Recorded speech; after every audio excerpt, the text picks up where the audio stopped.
అక్కడ దౌర్జన్యం జరుగుతుంది అని నేను ఫస్ట్ నుంచి చెప్తానే ఉండా. అందులో ఒక మచ్చు తునక మనం తీసుకున్నట్లయితే ఇలా చూడండి, ఇది నగిరి శాసనసభ్యురాలు పర్యాటక శాఖ మంత్రిగా కూడా చేసినటువంటి ఆర్కే రోజా. ఈవిడిది ఒకసారి మనం గమనించినట్లయితే చూడండి, Shrimati RK Roja member of legislative అసెంబ్లీలో ఈవిడ 2021 20 మందికి విఐపి బ్రేక్ దర్శనాలు ఇచ్చింది. 20 మందికి విఐపి బ్రేక్ దర్శనాలు ఇచ్చింది. కావాలంటే ఒకసారి నేను ప్రింట్ తీసుకున్నా, అంటే అధికారికంగా రిలీజ్ చేసిన దాన్ని కొండ మీద నుంచి వచ్చిన ఒక పేపర్ని నేను ప్రింట్ తీసుకున్నా. మీరు మామూలుగా గూగుల్లోకి వెళ్ళి సెర్చ్ చేసినా కూడా ఇది దొరుకుతుంది. 20 మందికి M Srinivas Chakravarthi, K Ashok Goud, N Rammohan, R Lakshman Perumal, ఈయన చెన్నై అనుకుంటా. మార్నింగ్ విఐపి బ్రేక్ దర్శనం on 1/12/2021 following by below names and family members. కింద ఆవిడ సంతకం పెట్టినటువంటి ఈ పేపరు. ఇంకొకటి ఏంటంటేనండి, పెద్దిరెడ్డి రామచంద్రారెడ్డి, ఈయన ఏకంగా తిరుమల తిరుపతి దేవస్థానంలో విఐపి బ్రేక్ దర్శనాల్ని 58 మందిని పంపించాడు ఒకటే రోజు. 58 మందిని ఒకే రోజు విఐపి బ్రేక్ దర్శనానికి పంపించినాడు. చూసుకోండి ఒకసారి. కావాలంటే ఈ డేటు కూడా చెప్తా. 2024 2వ నెల 12వ తారీఖు doctor P Ramachandra Reddy MA PhD.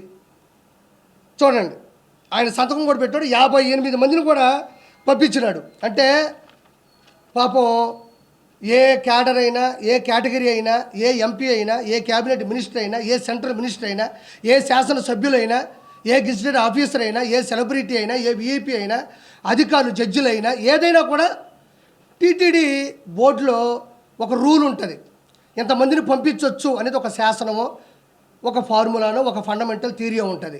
వీళ్ళు అడ్డదిడ్డంగా సంబంధం లేకుండా 151 సీట్లు వచ్చిన అధికార గర్వంతో, అహంకారంతో, అధికార దుర్వినియోగంతో 58 మందిని పెద్దిరెడ్డి రామచంద్రారెడ్డి, 20 మందిని రోజా, అంటే ఒక్క రోజులో అతను 58 మందిని, ఈవిడ 20 మందిని పంపించిందంటే 151 శాసనసభ్యులు, 22 మంది ఎంపీలు, ఇంకా సెంట్రల్ మినిస్టర్లు, క్యాబినెట్ మినిస్టర్లు, అంటే ఇద్దరే ఇంతమందిని పంపిస్తే ఒక రోజులో 365 ఇంటూ 5 సంవత్సరాల్లో ఈ ఎంపీలు, సెంట్రల్ మినిస్టర్లు, క్యాబినెట్ మినిస్టర్లు, శాసనసభ్యులు వీళ్ళందరూ కలిసి వాళ్ళు ఒక్కొక్క లెటర్ హెడ్ మీద ఎంతమందిని పంపించుంటారని నేను అడుగుతా ఉండా. ఒక రోజులో 20 విఐపి బ్రేక్ దర్శనాలు పంపిస్తే, ఒక పెద్దిరెడ్డి రామచంద్రారెడ్డి 58 మందిని పంపిస్తే ఒక్క రోజులో అలా 365 ఇంటూ 5 ఉన్న ఈ 100 రోజుల్లో ఒక్కొక్కరు శాసనసభ్యులు వీళ్ళందరూ ఎంతమందిని పంపించారో ఒకసారి ఆలోచించండి. ఇదంతా ఎందుకు చెప్తున్నానంటే, పోయినారు, దేవుని దర్శించుకున్నారు, అయిపోయింది.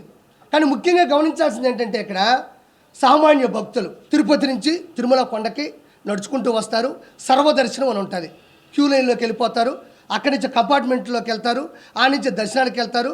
ఆ తర్వాత బయటకు వచ్చి లడ్డు తీసుకుంటారు. అది అందరూ తెలిసిందే. కానీ కొన్ని లక్షల మంది, కోట్ల మంది కింద నుంచి నడుచుకొచ్చే సామాన్య భక్తులు, డబ్బులు లేని వాళ్ళు, నిజమైన దైవభక్తి కలిగిన వాళ్ళు, మాకెలా విఐపి దర్శనాలు వద్దు, మేము డైరెక్ట్గా దేవుణ్ణే చూడాలనుకుంటున్నాం, అది కదా నిజమైన భక్తి అనుకునే వాళ్ళు కూడా పైనుంచి, అదే కింద నుంచి పైకి వచ్చి క్యూ లైన్లోకి వెళ్తారు.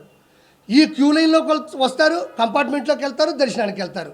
ఇక్కడ ప్రాబ్లం ఏంటంటే, విఐపి బ్రేక్ దర్శనం ఇవ్వడం వల్ల ఎక్కడికక్కడ క్యూ లైన్ ఆగిపోద్ది. ఎక్కడికక్కడ క్యూ లైన్ ఆగిపోతుంది. వీళ్ళు పోతారు, వీళ్ళ హారతలు, వీళ్ళ పట్టింపులు, ఇంకా దగ్గరకు తీసుకెళ్ళడం, దేవుడితో మాట్లాడతామని చెప్పడం. దేవుడే మాట్లాడటం అది వేరే విషయం. నీతి, నిజాయితీ, భక్తి, శ్రద్ధ ఉంటే దేవుడు మనకు ఆశీస్సులు ఇస్తాడు. అధికారం, అహంకారం, రౌడీయిజం, మంది మార్బలం, అక్రమ ఆస్తులు ఉంటే జగనన్న ప్రసన్నం అవుతాడు, జగనన్న కనబడతాడు, జగనన్న దర్శనం ఇస్తాడు. వెంకటేశ్వర స్వామి కాదు. భక్తి శ్రద్ధతో వెళ్తే వెంకటేశ్వర స్వామి మంచిగా ఆశీస్సులు ఇస్తాడు. ఈ విధంగా అధికార దుర్వినియోగం వెళ్తే ఆకారం ఉంటుంది తప్ప ఆశీస్సులు ఉండవు. ఈ విధంగా కొన్ని వందల మందిని వీపీ బ్రేక్ దర్శనానికి వెళ్ళి సామాన్య ప్రజలందరూ కూడా క్యూ లైన్లో ఆగిపోయినారు. వాళ్ళు కదలాలి కదా, ఇక్కడ క్యూ లైన్ కదలాలా, క్యూలోకి వెళ్తే కంపార్ట్మెంట్లకు కదలాలా, కంపార్ట్మెంట్లకు వెళ్తే దర్శనం కదలాలా, దర్శనం కదిలితే లడ్డు తీసుకోవాలా, లడ్డు తీసుకుంటే కిందకి రావాలా. వీటి వల్ల ఎంత ట్రాఫిక్ జామ్ క్యూ లైన్లో జరుగుతుంటుందో ఒకసారి ఆలోచించండి.